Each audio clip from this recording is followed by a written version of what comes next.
But I got to ask you about Michael Thomas, because this happened just a few days ago.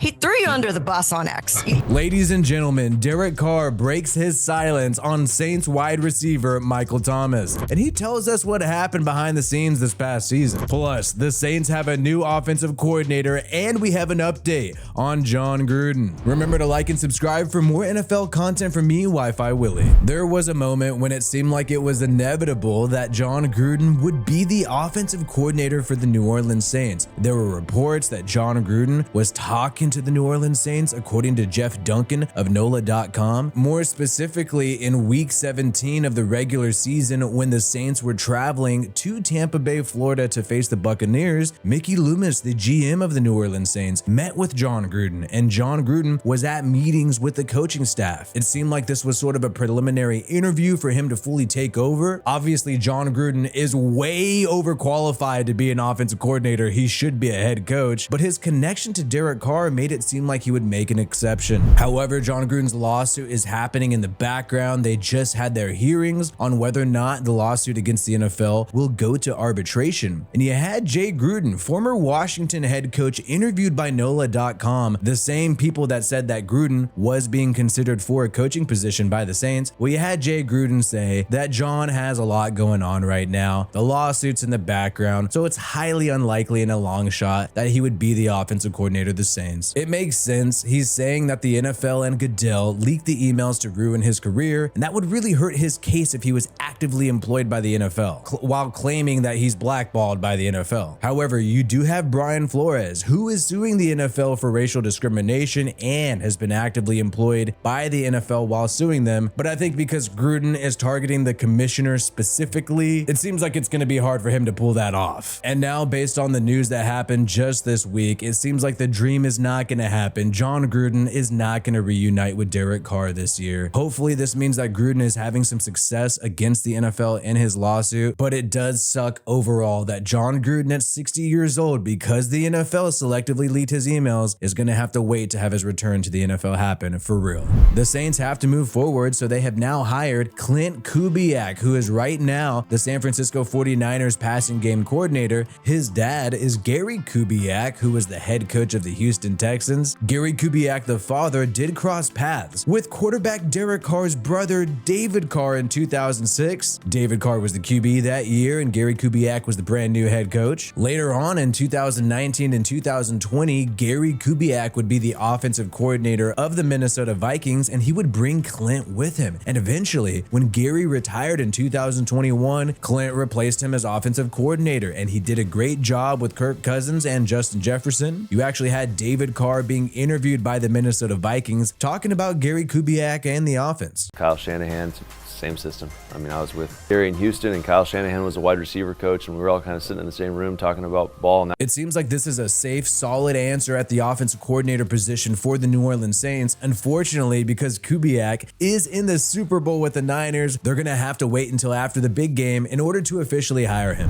There has been a lot of stuff happening outside the game and off the field this year for the New Orleans Saints, and it's mainly been Michael Thomas being salty about his career right now and bashing Derek Carr on social media. We saw this happen in the middle of the season around the time when he became injured. He made posts while he was on the couch criticizing Derek Carr's play, saying that there's receivers wide open, and even went as far as to like certain tweets by fans. Obviously, we know there's a lot of degenerates on Twitter, and Michael Thomas tends to interact with these people, and he liked a tweet that said that Derek Carr was throwing him hospital passes. Now, Michael Thomas would occasionally deactivate his social media throughout the season, but the 30-year-old would return here and there and continue to make cryptic posts on social media about Derek Carr, about head coach Dennis Allen. And he started up again recently, this time explicitly saying that he would have had 1,000 yards on the season had Derek Carr not thrown him a hospital ball. This is coming from a guy who's literally gone on IR each of the last 4 seasons, and now he's trying to act like Carr's the reason why he's injured lately, even though the guy does not have a great track record with health as of late. Around this time, you you had Carr make a post on Instagram saying if they aren't for you, they're against you. Demario Davis said it was personal at the end, so we made it that way. So we stayed together and our team finished on a mission. Now time to come back better than ever. This is really important though. The fact that the Saints offense was clicking and on fire when Michael Thomas was no longer in the building, no longer on the football field, especially the final 2 games in the season, the Saints ended up being one of the worst teams in the red zone and became number 1. After Carr made this post, you had teammates on social media complimenting the guy, backing him up. You have Juwan Johnson saying, take him to church for Pete Werner, the linebacker, with some fire emojis, along with Carl Granderson, the edge defender, saying my QB4. You also had Lynn Bowden Jr., the wide receiver, also dropping a number 4, sending some support to Derek Carr. So all of that was coming after the latest Michael Thomas tweets, the crazy tweets when he was going off during the AFC Championship game. And this guy is so delusional at this point, he really does believe that he may become a Kansas City Chief or join another team. I don't see how anybody would pick him up, especially if he's being a head case like this on the Saints. But we finally have Derek Carr responding. Even though he's been professional all year and has said nothing about Michael Thomas, he was finally asked directly about this. But I got to ask you about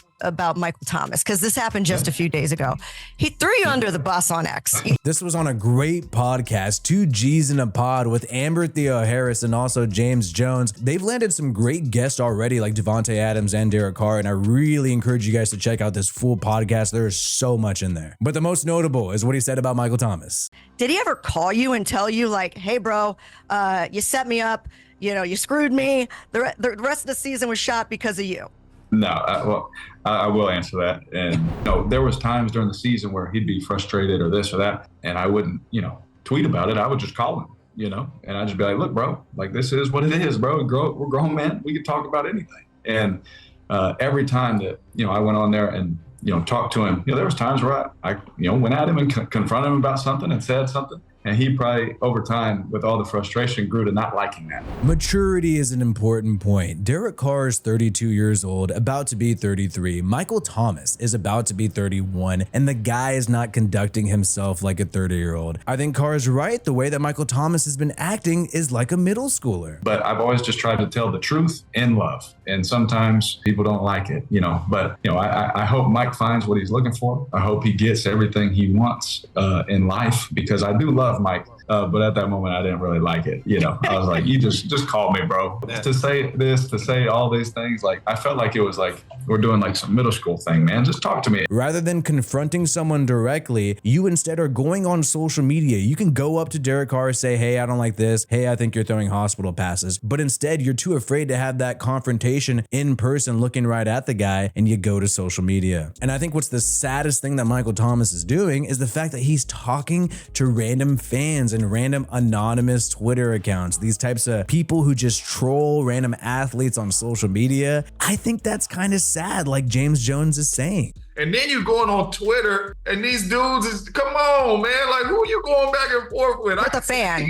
You're talking to a fan about it, too. I see you going back and forth with another receiver or something that played in the league. Like, you're talking to just a regular fan. Like, come on, bro. And look, here's the thing, and this is a fact at this point, Michael Thomas has not had a productive year in almost half a decade. He has not had more than 1,000 yards in almost half a decade. It seems like he's trying to win a popularity contest on Twitter with all the Saints trolls who constantly criticize the organization. So he's burning bridges with his team, burning bridges with his quarterback right now, since Michael Thomas is still technically under contract. You're doing all this just to get likes from certain trolls, just to get likes from certain people who aren't going to be there and like any of your stuff anymore when you're unemployed and when you no longer have a job in the NFL. Is it really worth it? Or does Michael Thomas know it's done anyways and he doesn't have a shot in hell to be in the NFL anymore? So you might as well shade on some people on your way out to preserve your ego and act like it's somebody else's fault that you didn't succeed. Michael Thomas rocking number 13. If 13 is going to be free, I think Hunter Renfrow from the Raiders would look really good at number 13 for the New Orleans Saints, and that would be something that I'm sure Derek Carr would love. But the thing about Michael Thomas is the Saints have had to push his contract back and back, restructure in certain ways, because it was a huge chunk of money when he originally signed his big deal after his rookie contract. So the Saints, no matter what, if they do a post June 1st trade or release, regardless, they're going to be eating nearly $9 million a year in dead money. That means Michael Thomas is going to cost that much against the cap whether or not he's on the team. So in some ways, yes, you want to move on from this guy because he's being a head case. At the same time, it is just as expensive to keep him on the roster as it is to keep him off the roster. So what do you think the Saints should do at this point? Should they just get rid of Michael Thomas and eat the money? Should they try to work it out with this guy, see if he's down to be a fourth string wide receiver, or maybe just stash him on IR so nobody could get him? Let me know your thoughts on this in the comments below. Subscribe to this channel for more NFL content from me, Wi-Fi Willie. Peace out, and I hope you have a good one.